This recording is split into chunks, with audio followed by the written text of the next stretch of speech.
terk ederek gittim. Dedim mənə olsan xoşbəxt, gəl ki anlamırsan mı sən? O gündən olmuşam bədbəxt, unuda bilmirəm səni. Bu nə cür sevgi məhəbbət, bağışla olmuşam peşman. Unuda bilmirəm səni, unuda bilmirəm səni. Sevirəm mən səni canan, unuda bilmirəm səni. Sənsən bu dərdimə dərman, unuda bilmirəm səni.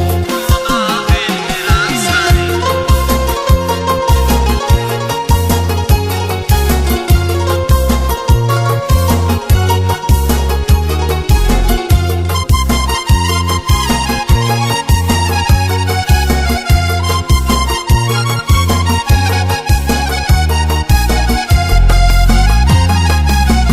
Sevənlər qovuşmaz yəni, bu cürdür adətən. Hələ bircə arzum vardır mənim, eyni sevdiyim sənə. Allahdan tək istəyim var, geri dönəsən sən mənə. Bəxş etsin Xaliqi Sübhan, unuda bilmirəm səni.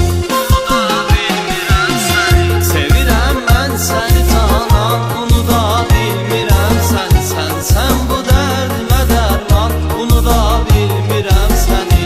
Unuda bilmirəm səni.